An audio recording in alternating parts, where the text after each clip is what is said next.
Mau tahu cara main caturnya Jokowi? Oke, kita lihat bagaimana Jokowi memainkan bidak-bidaknya. Tujuannya kali ini adalah menjadikan ekonomi Indonesia meroket dengan membangun super holding BUMN.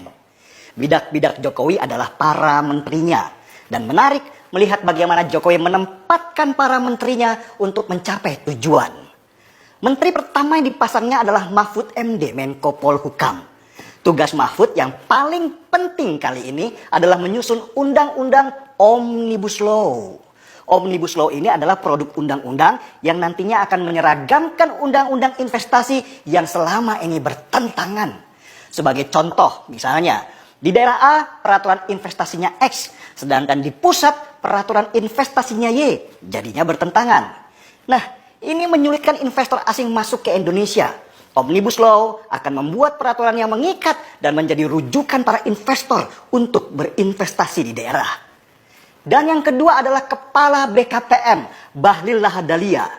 Kalau dilihat secara keilmuan dalam bidang investasi, Bahlil jelas tidak ada apa-apanya dibandingkan Tom Lembong, Kepala BKPM sebelumnya.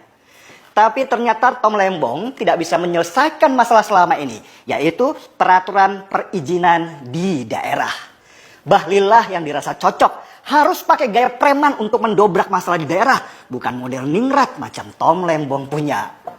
Yang ketiga, Mendagri Tito Karnavian. Tito punya urusan mengatur regulasi terutama perda-perda daerah.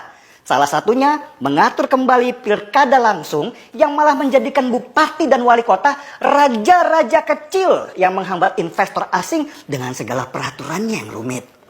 Yang keempat, ada KPK. KPK selama ini dianggap sebagai momok untuk pemerintahan daerah melakukan inovasi supaya investor asing masuk.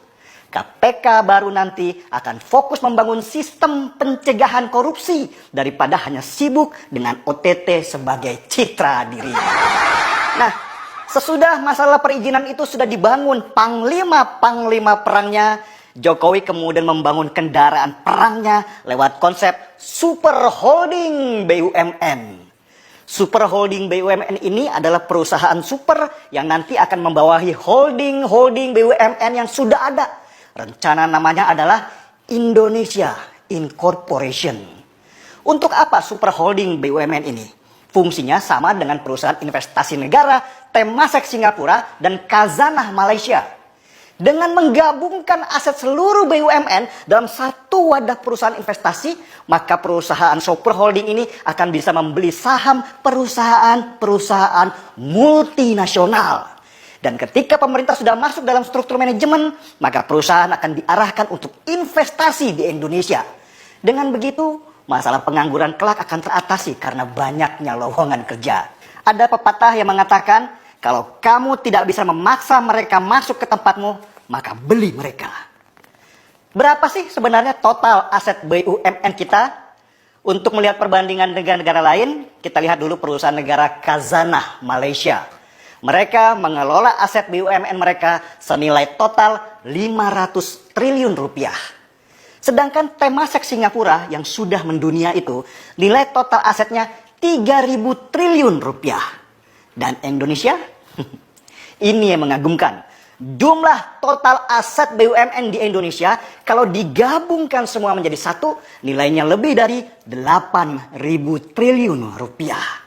Ini berarti kita jauh lebih besar dari Khazanah Malaysia dan Temasek Singapura. Tapi jangan bandingkan dengan Cina yang punya badan investasi negara bernama SASAC dengan nilai aset 338.000 triliun rupiah. Wow. Untuk itulah Jokowi menempatkan bidak terakhirnya bernama Erick Thohir untuk menjalankan kendaraan perang itu. Erick Thohir dalam skala menengah adalah pemain investasi level internasional yang sudah diakui. Nilai kekayaan dia saja 20 triliun rupiah yang membuat jiwa miskin kita bergetar dengan hebatnya. Dengan semua bidak-bidak yang sudah dipasang Jokowi untuk tujuan menjadikan Indonesia sebagai raksasa Asia di bidang ekonomi, tidak berlebihan kalau kita menyebutnya gila. Karena baru kali inilah kita mendapat seorang presiden yang merevolusi model ekonomi kita supaya bisa menjadi nomor satu di antara para kompetitornya. Terbanglah Garuda, bentangkan sayap-sayapmu seluas-luasnya. Negeri ini sedang bangkit dari tidur panjangnya. Markila, mari kita ikutan gila. Saya seruput kopi dulu.